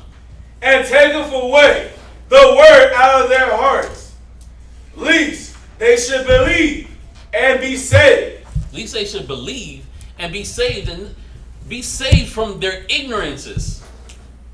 The scriptures say, "Who will spare me from my ignorances?" Right? Let's grab that. Who knows it? Yeah, save from the desperate heart, the wicked heart. Damn. Who's gonna save? Who's gonna spare me from my ignorances? Yep. No, it's Ecclesiasticus. Who was that scourges on my mind? 23. Yeah. Yeah, it's 23. 23 and 2. Damn, I got one right. Ecclesiasticus chapter 23, verse 2. Who will set scourges over my thoughts, Go ahead. and the discipline of wisdom over my heart? Who's going to have that compassion, have that empathy, have that sympathy to foresee future events and set me up so that I don't make the same mistakes that he or she made? Whether it be in a relationship, or whether it be in the dealings with another brother, or the dealings with another sister. Whether it be your code of conduct and ethics while you're moving around and navigating through the world. Who's going to correct that? Who's going to see my point of view and say, I know where you're at. I've been there. This is how you should do it. This is how it should have been done. Who's going to have that love? They don't have it in the world. They don't have that same empathy or sympathy because everyone only cares about themselves. Read on. That they spare me not for mine ignorances. For my what? For mine ignorances. Someone get a definition for ignorance. I need a definition for ignorance. Because I know what ignorance means, but I need y'all to have a clear-cut definition for ignorance. Because growing up, ignorance was used in a different way. It was a derogatory way. You ignorant. You out here, you being ignorant. But what does ignorance mean? Who got it? Ignorant, lacking knowledge or awareness in general, uneducated or unsophisticated. Lacking knowledge, or it said awareness? Yes. Lacking knowledge or awareness. You were not aware of the compassion. You are not aware of the love. You have been lacking the understanding. It says, who's going to spare me from my ignorances? So, do you let someone continue to be ignorant? Or do you say, hey, things can be done this way, it'd be better. Or you should do it like this instead of like that. Or I get where you're coming from, but let me show you a different way. Let me show you a better way. Because I've been there and I had the same thought. Let me spare you from your ignorance. Because guess what? I'm not faulting you. I'm doing the Galatians 6:1. I'm trying to restore you in the spirit of meekness, considering myself. Because I've been there and I know what that's about. I overcame that spirit. Now let me show you how to overcome the spirit. Let me show you how to avoid certain spirits so that you don't even have to come across them. Let me make your road easier than mine. Let me spare you from your ignorances. Read. And it passed not by my sins, Go ahead. lest mine ignorances increase. Because if no one tells you anything, if no one is correcting you, your ignorances just increase. You throw pile of sin on top of sin on top of sin. Or unawareness on top of unawareness on top of unawareness. And then when it finally comes out, it's gonna be like, well, how come no one told me? Yeah. Well, shoot, you hard to talk to. Just like that. Like I can't bring it out. The understanding. Well, shoot. I'm trying to stay out the fire, but me throwing fire on you, you throw fire back at me. I'm trying to spare you from your ignorances. You become more ignorant. You become more ignorant. I try to spare you from your ignorance, and you get ignorant. Ooh, you're ignorant. You getting ignorant. Read on. And my sins abound to my destruction. Go ahead. And I fall before mine adversaries, and mine enemy rejoice over me, whose hope is far from thy mercy. Because you need a good friend a good brother, a good sister, or you need a good enemy. Because one, the good brother, the good sister, the good husband, the good wife is going to show you where you're lacking. They're going to show, hey, tighten up right here. That good enemy is just going to hit you where you lacking. Mm-hmm. And then you just going to be all distraught. And you're going to be like, oh, I'm going to have to tighten up in that area because I'm hurting. They took advantage of me in the world. I got sold a dream. But the spiritual man, the godly man was saying, hey, fans only ain't smart. Only fans? Oh yeah, only fans ain't smart. Wouldn't do that. or say, hey, you know what? I would better plan if I were you. I would take preparations before I'd step into that venture if I were you. You know when the if I were you is, that's considering themselves. Yep. You get that? You gotta see that the person that's giving the advice is stepping back and saying, "You're not understanding. Let me put myself in your shoes and let you know that if I were you, this is how I would do it." Because I don't want your ignorances to lead to destruction. Because you can't be direct with anybody anymore and say, "Hey, this is what you should do." Oh no, you can't do Then that. it's like, well, why do I got to do that? Yeah, Why do I got to do that? Oh, you just gonna tell me what to do? Oh, you ain't my daddy. You ain't Christ. You damn right I'm not. But I know what I would do. Right? I know how I'm gonna get my results. You can't be direct no more and just say, "Hey, do this," because everybody's gonna be prideful and, you know, I'm a grown ass man too, and I can pay bills, and I gotta do this, blah blah blah. Who cares? Right? But are you trying to get things fixed in your life? Trying to get results? Trying to get big? You trying to get buff? Right? Trying to get buff in the spirit? You trying to knock out the devils? Right? Trying to hit him so hard? Turn into juice. Trying to hit the devil so hard he just flees from you? Or you trying to get hit so hard that you flee from Christ? Why you let him hit me so hard? God. Right? But it's like, yo, like what is a, think about it. Like when Mike Tyson, one of the most gulliest boxers ever boxed, and when he was training, did his trainer make suggestions like, you know, I think you should duck. I think you should block when he throws the right hook. I think, like, you know what? I think you maybe should. He's like, duck, right? Duck, and they would practice doing what? Throw a jab, he ducked. Throw a jab, he blocked. He didn't make suggestions. Like, you know, I think maybe you might want to think about ducking and blocking and moving your head. You know, you got a fight coming up in 6 weeks. You might want to kind of maybe start training. Say, hell no, wake your ass up. We about to go train, bro. You about to get beat. God. Y'all want us to suggest things because of your feelings. And guess what we do? We do it. We suggest things because we don't want to overstep our boundaries. Every man got to make their own decision, right?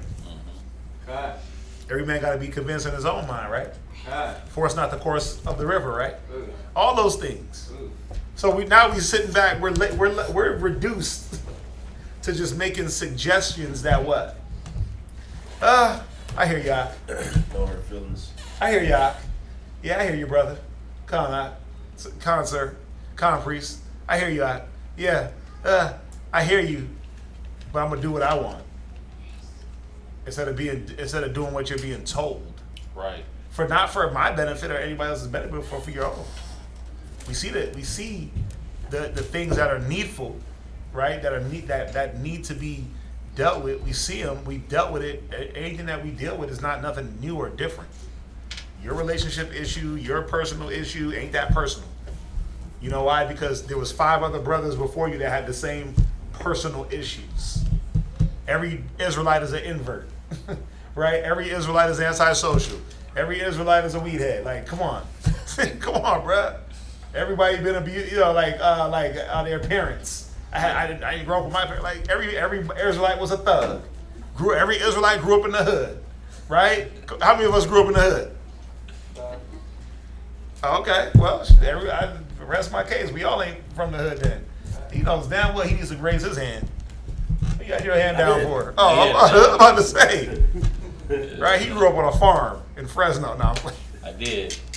I grew up in between the hood. You see? I grew up between. So he one grew up and in the the other. hood. I was in between. I was. Nah, bro, no in betwixt. You either a part of this set, you either gonna get down with death row, Right. right? You gonna get down or lay down. Get down, But lay down. You see, my point is, we all been through something. Ain't nothing new that you've been through. It's not nothing new. So a lot of the times, all the times, when we're giving you these suggestions, it's really us coding. Hey, you should do this, right? You need this. Is what you need to do. Mm-hmm. You need to study. You need to do. We don't be so forceful with it. But that's what you need to do because why? That's what was needed for the last person, and they did it and succeeded. But the one that didn't do it, he failed. So now you're the person that's stepping up either to fail or to succeed. We're just not forceful, right? Con. Go ahead. Give me Titus chapter 1 verse 16. Put my armbands on. We're not forceful because we understand this. We understand this about the characteristics of the one that only sees things one-sided. Read that. The book of Titus, chapter 1, verse 16. They profess that they know God. We know. Y'all know the Bible, y'all know the Most High. We not Christ, we not the Most High, but you have the Most High in Christ within you. I get it. Con, sis. You know the Most High. Read. But it works. They deny him. But your actions show something different. Yep. The way you move shows something different. It says your works, your actions, what you do, denies him. Read on. Being abominable and disobedient, and unto every good work reprobate. Because it just made this action made the other good actions not as good. Null and void. Null and void. It's like it didn't happen. Remember like how Monday's class, I know y'all online don't know, like where I was dropping the class, and we brought out a point of how you extend the finish line. We'll begin to a point of breakthrough, of clarity, of knowledge, of understanding, of getting something that we want in life. And because of the way that we move, because in our works we deny him, that finish line just got extended. And I use the example of how we traveled in the wilderness. He took us from Egypt, he took us a roundabout way to the promised land. But it's a lot shorter distance than 40 years, right? It wasn't years. Just kind of took us there. But because of the way we were, it extended that finish line. We were at the finish line. We just had to step in, cross the goal, run across the tape. But we extended it based on our actions. Because in our actions we denied the Most High. We said that we knew the Most High and we believed the Most High, but then we murmured and complained about the Most High. And that's what we did in the wilderness. Nowadays, we miss the example. We miss what's being shown to us. Someone grab Isaiah 65:2. We miss the example that's been shown to us. And we've been getting these examples. You know how scripture says, covet the best gifts? Cleave to that which is good? No, it was two different scriptures, but the good has been presented to us. Let me see that, observe it, and say, that is a good attribute. That is a righteous attribute. Let me do that. Let me hold on to that. But instead, this happens. Read that. Isaiah 65:2. The book of Isaiah, chapter 65, verse 2. I have spread out my hands all the day unto a rebellious people, which walketh in a way that was not good, after their own thoughts. After what? After their own thoughts. So day in and day out, and I'm not just going to say it's just from brothers and sisters in the camp. The Most High shows you different examples through your life, and He keeps giving them to you, and He's trying to navigate you and show you these things. But instead of going after the positive, instead of going after the good examples that the Most High has been bringing out to you, or the positive role models that's been sliding through your life, dropping a little nugget here, a little nugget there, you made to the truth, where it's more righteous than not. And you're letting the examples, you're letting the nuggets, you're letting the love pass over your head. And you're going after your own thoughts, which is your thoughts lining up with the demon, Satan, the devil, that's speaking to you in your brain with your voice. It's lining up with it. Click. Yeah, you're right. Man, forget her. Cut her off. She done. Come on, she done. Oh, agreed. Your own thought. Not what the Bible says. Not holding your mind up to what this says. Like, okay, I think this. What does this think? Oh, you know what? Let me not go with this thought, but let me go with this thought. I want to do this, but what does this say about me doing that? Oh, you know what? Let me go with what this says instead of me going with my own thought. Give me Proverbs chapter 15 and 12. And then when you go with your own thought, and someone that wants to show love, care, charity, be a brother, be a sister, to you speaks, hey, you should do this. If I were you, I would do it like this. If I were you. But you're a grown man. You make your own decisions. Hey, brother, I know you're older than me, and you got way more wisdom and understanding and life years over me. But if I were you, I would handle the situation like this. You go after your own mind. Then this happens. Read. Proverbs chapter 15, verse 12. A scorner loveth not one that reproveth him. It says he don't love the one that reproved him. It's like, who is this kid? Who does he think he is? He ain't Yahweh Shah. How you gonna tell me how to direct my household? I'm a grown man. I got him by at least 20 years. Or you know what?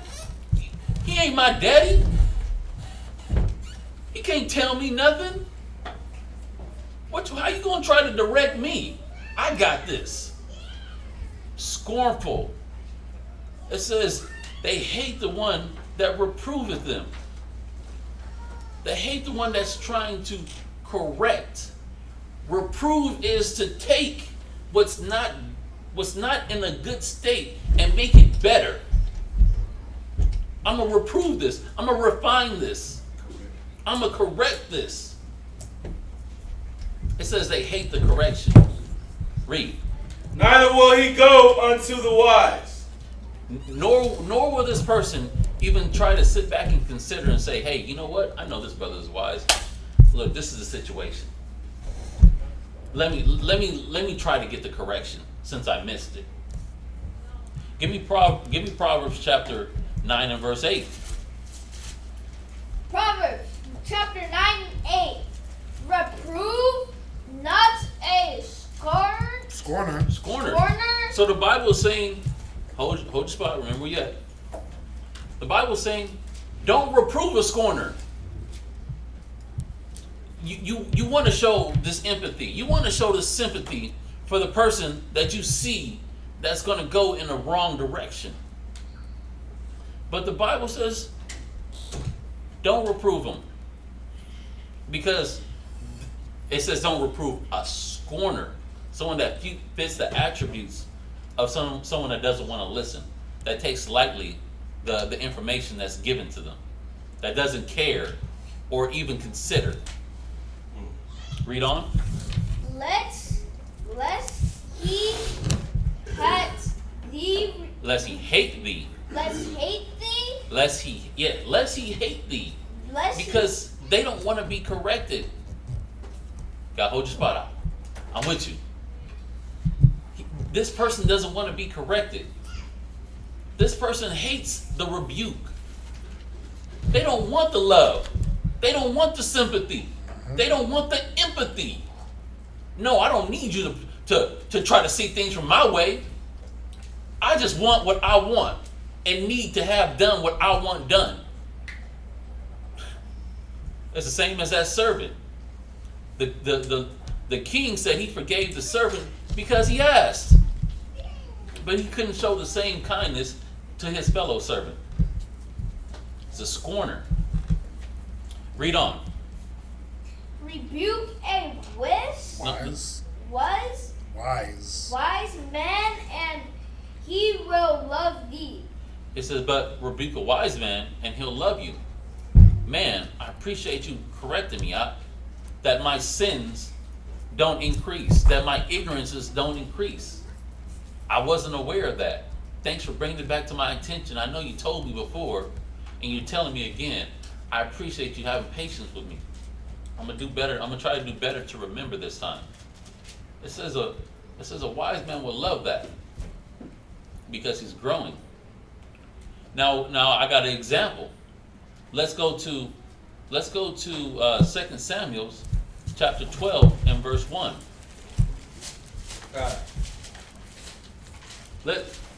Let's see how David dealt with this situation. This is a situation of David dealing with Bathsheba. Y'all know what happened with him and Bathsheba. He got Bathsheba's husband killed. Tried to cover it up. Went through great lengths to try to cover it up. And he went after his own mind. According to himself, he was doing the best thing to keep himself in the clear. Considering himself. Only with himself. Not the other person. He wasn't considering Uriah. He wasn't considering the judgment that would come. He was just considering, how can I make myself better? How can I make my situation better? Not Uriah's situation, not Bathsheba's situation. What's up? Not Joab, who he told to do it. Not even Joab. You're right. So let's get it. 2 Samuel chapter 12, verse 1. 2 Samuel. 2 Samuel chapter 12, verse 1. And the Lord sent Nathan unto David, and he came unto him, and said unto him, there were two men in one city, the one rich and the other poor. So Nathan is coming to David with a scenario. He's coming to David with a thought-provoking scenario to switch the roles that David was in. Like, let's role reverse here. And let's see how you think things should go. Let's see your judgment on a flip situation, but not letting them know that it was him. Go ahead. The rich man had exceeding many flocks and herds, but the poor man had nothing, save one little ewe lamb, which he had bought and nourished up. And it grew up together with him and with his children. Yeah, so he said he had one little lamb. He brought it up, grew up with him and his children. This is his one little precious lamb. Go ahead. It did eat of his own meat and drank of his own cup and lay in his bosom, and was unto him as a daughter. It was like one of his own children. He was so close to this little lamb. Read. And there came a traveler unto the rich man, and he spared to take of his own flock and of his own herd, to dress for the wayfaring man that was come unto him. But took the poor man's lamb and dressed it for the man that was come to him. So, if you're not grasping it, he says the rich man, the one that has all the money, has all the dough, got all the lambs, got all the sheeps, got all the cattle, instead of taking one of his own and preparing it, he took the one from the man that only had one. Read. Verse 5. And David's anger was greatly kindled against the man. And he said to Nathan, as the Lord liveth, the man that hath done this thing shall surely die. David instantly threw the daggers. This dude is off and wicked, and he gonna die. Now, just like when a brother or sister does something out of the spirit, instead of trying to understand them and see where they coming from. Oh, she just responded like this. Oh, she was just moving like that. Instead of trying to slow down, let me see where he's coming from. The Ak don't normally act like this. Let me see what's going on with him. Let me examine before I rebuke. Let's examine the matter. David didn't do that. He said this dude should die. He should get stolen on sight. Right? It should be on sight with him. Just like that, just like the wicked servant. On sight. He was forgiven much, but it's supposed to be on sight when it comes to him. Read. Verse 6. And he shall restore the land fourfold, because he did this thing, and because he had no pity. He had no what? Had no pity. He had no pity, compassion, or consideration. He's like, that rich man, this dude is off. No pity, compassion, or consideration. He's wicked. He should die. But before he died, he should pay back tenfold. Then die. Read. Verse 7. And Nathan said to David, thou art the man. Thou art who? Thou art the man. You're the one that's doing this. You're the one that don't show compassion. You're the one that's not seeing the other person's point of view. When you were in that situation, you wanted forgiveness. You wanted someone to look after for you. You wanted help. But now that you're in the situation on the other side of the spectrum, the shoe is on the other foot. Oh no, all the daggers are thrown. All the wickedness, offness, chastising, murmuring and talking bad about this person is coming out. You're the person. You're the one that does these things. Nathan had to bring out the story so David can see it. Because it was over his head. He didn't consider, dang, do I do these things? Am I such a man? And a lot of us, we don't consider, are we that type of person that when the roles get reversed, I do to someone else what I don't want them to do to me. And that's what it comes down to at the end of the day. Do you care only about you and yours? Or do you look after your brother and your sister? Are you doing like Cain and Abel? Cain wasn't his brother keeper. Cain was upset because his offer wasn't accepted. Even though he knew what to do, but he offered the wrong sacrifice. But took it out on Abel. You think if the roles was reversed, Abel would have took out Cain? I don't think so. Cain, it was like, hey Cain, dang, I messed up. Most High didn't accept my offering. He was like, look, bro, remember, these are the things that you're supposed to offer. Next time you make an offering, make sure you do these things. You will be accepted.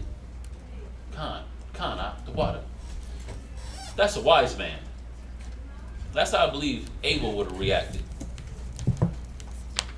But brothers and sisters are not looking at things in that way. David, he condemned himself in what he said here. He was like, this person should die. Nathan brought it out. You are the person. You know how cold that was? I'm sure his heart sunk. He felt that anxiety in his stomach. Oh man, it was me. I did do this. Read on. Thus saith the Lord God of Israel, I anointed thee king over Israel, and I delivered thee out of the hand of Saul. And I gave thee the master's house, and the master's wives into thy bosom, and I gave thee the house of Israel and of Judah. And if that had been too little, I would moreover have given unto thee such and such things. The Most High is like, look, if you would have just dealt truly, I could have gave you more. I could have did better for you. But you pass your own judgment. I presented the situation, and this is what you said should happen. You didn't consider all that I've done for you and all that I would do for you. Now, do y'all consider what the Most High has done for you? Do y'all? The scripture says, the one that was forgiven much, loveth much. The one that was forgiven little, loveth little. So do you show scorn towards the will of the Most High? Sorry, my teeth hurting. Towards the wisdom of the Most High? Do you show scorn towards it? Or do you accept it as a wise man, as a wise sister or brother? You got to see it. Because it's not going to be looked over. The Most High is not going to overlook it. Give me Romans chapter 2, verse 1.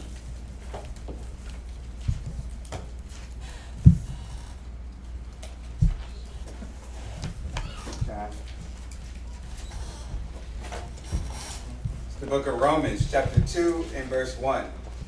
Therefore, thou art inexcusable, O man, whosoever thou art that judgest, for wherein thou judgest another, thou condemnest thyself, for thou that judgest doest the same things. So the same thing that you judge someone else on, you do the same things. You become what you hate. You become what you hate. That's a perfect way of saying it. You become what you hate. And it don't matter on how big or how small the level is. You do it too. You do it too. It's never one-sided. It's never one-sided. So you got to sit back and be spiritual. Damn, how am I judging? How am I looking at the situation? How do I do this in any way, shape, or form? So when you're considering someone else, you're considering who? Yourself. Always. Man, am I like that in any kind of way? And then even the way that you treat someone. Did I come off wrong? Or did I come off too harsh? If it were me, how would I want someone to deal with me in that situation? Okay, am I accepting the knowledge that was brought out to me? Am I understanding the knowledge that was brought out to me? You guys sit back and consider. Because the same way that you judge is the same judgment is going to be meant to you. Give me Deuteronomy chapter 4 and verse 9.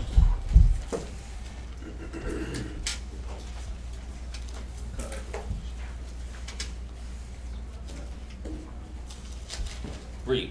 Deuteronomy chapter 4 and verse 9. Only take heed to thyself. Do what? Take heed to thyself. You got to slow up, examine yourself. See how you moving. take heed to the way you do things, the way you think, your thought process. Read. And keep thy soul diligently. Go ahead. Lest thou forget the things which thine eyes have seen. Lest you forget all the many of the examples your eyes have seen. The things that you personally experienced. The track record that you experienced with brothers and with sisters. At least you forget all these things that the Most High has brought you through and has shown you through your life. Read on. And at least they depart from thy heart all the days of thy life. And then if it departs from you, you don't have no opportunity to better the next generation. You're not having an opportunity to better someone else because you let it depart from you. You let the example pass over your head. You let the charity pass over your head. So now you're not able to show the charity to someone else or teach it to someone else. Read. But teach them thy sons and thy sons' sons. Give me Philippians chapter 2, verse 14. It says we're supposed to teach these things. The things that we've seen, the things that we learn, the things that we experience. We're supposed to teach them. It says here to thy sons and to thy sons' sons. But look, can we not teach it to our brothers and to our brothers' brothers and to our sisters and to our sisters' sisters? To each other? These lessons are supposed to continue to ripple throughout the nation. It don't stop with one person. It's not supposed to continue to pass over your head. That's why this Deuteronomy says, take heed to yourself and keep your soul diligently. Don't forget what you've been through. Don't forget where you've been to get to where you're at right now. Give me that Philippians 2:14. Philippians chapter 2, verse 14. Do all things without murmurings and disputings. Read. That ye may be blameless and harmless, the sons of God, without rebuke. It says, do things without murmuring or disputing. Because the disputing is that scornfulness. The murmuring is that scornfulness. That the disputing is not trying to understand, but just trying to push your narrative or push your self-will. What will be better for you? The disputing is going back and forth. But it says we're supposed to be blameless and harmless, sons and daughters of the Most High, without rebuke. Because right now, we're living in the last days. We walk amongst the heathen. We walk amongst Sodom and Gomorrah. It's destruction out here. No one has wisdom. No one is being the light. Do we just not be the light too? Because they're not the light? Nah, it's not supposed to be that way. And are we supposed to take the example of you get showed examples in the truth, but then you get examples in the world and you bring that back to the truth. It's not supposed to be that way. You're supposed to learn the good example. See, observe, and do the righteous acts. Read on. In the midst of a crooked and perverse nation, among whom ye shine as lights in the world. Because you're getting the wisdom. You're getting the knowledge. You've been getting all the classes, getting all the counsels, getting the correction to spare you from your ignorances, so that they don't increase.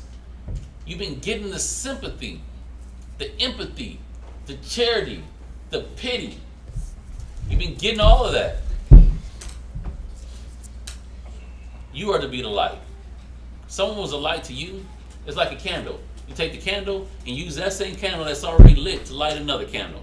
And that candle is supposed to be able to light another one and light another one because it has a flame on it. That flame should be able to light and ignite other flames. God. That's how we're supposed to be with each other. looking out for each other, considering one another. Read on. Holding forth the word of life, Read. that I may rejoice in the day of Christ, that I have not run in vain, neither labored in vain. Because what good would it be at the end of the road? You do all this stuff of the truth, right? Sacrificing, giving up, putting off, denying yourself, just to flip the script and go right back. And for all the labor, all the running, all the working to be in vain. Because you didn't want to do what the scriptures say. What were the two greatest commandments? Love the Lord with all your soul. Stand up, Bob. Love the Lord with all your soul, and love your neighbor as yourself. Love the Lord with all your soul and love your neighbor as yourself. Your whole run, your whole life ends up being in vain because you throw out that. Everything that you've done up to now ends up nothing because you threw out that. Loving the Most High with all your heart, mind, and soul, and loving your neighbor as yourself. Looking out for your neighbor like yourself. Because in that, you fulfill the law. If you love me, keep my commandments. The Most High dropped these things for our benefit. Not for us to hold us back. Not because the Most High is selfish and he's self-serving and he only wants us as puppets so that he can continue to rule the universe and all existence. He don't need us. Everything that's dropped is for our benefit. So let's love one another so that we can benefit one another. If I'm eating, you eating. If you eating, I'm eating. We all eat together. Khan? Khan. Did they do that to something? Khan? Khan. Khan? Khan. Khan? Khan. Hallelujah? Hallelujah. It is. Sherman. God. And that's it. That's it for the class. Y'all got any questions? Any questions? Going once? Going twice? All right. Remember, garment money, brothers. Get it in. Con. Yeah, Oh, you weren't here. Y'all need to start dropping. Y'all need to start dropping y'all garment money weekly or every 2 weeks, like $50. That way, when it's time to order, they can start ordering things early, like now. Remember, Passover's in VA, so that means that the sisters here got to be ahead of the game because they got to travel, right? So, yep, get that money in. Oh yeah, I started. I don't know who I told, but I started saving for my Passover garment the month after Passover. I just started putting some money. I got a little plan, putting $40 away each check, and it's gonna build up. So by the time Passover or the money was asked for, I can just drop it, and it's not a strain. Think about it. Brothers want new shoes. You want new glasses. All that. Start saving for it. That Passover gets pricey. You know what I mean? So Yeah. start putting the money away. Just Yeah. do it according to your last garment amount, and if it changes, you have a little bit of money extra laid over, or you be close to that number. So Done. just a reminder: you want a garment for the Passover on time. If I were you, Guess what? Right. let me rescind that whole thing. If I was y'all, I would start saving money. Right? If I was y'all, just a suggestion. Because a lot of people wait for their income taxes to do it. I know, but then, bruh, that's the thing. You can't wait for income taxes because it takes too long. And you put in the wrong number and your taxes got pushed out and they rejected it and all. Like, no, just start taking 40 like you did, like 40 every check, every 2 weeks. It's $80 a month, right? And like again, if his thing was 250, it's not hard to get to 250 in a few months. But what is hard, trying to come up with 250 in one shot if you ain't got it. So, yes, sir. What number should we say? What's a number that brothers can do? Every 2 weeks? Yeah, what's a good number? Ain't gonna break nobody, kill nobody. $20.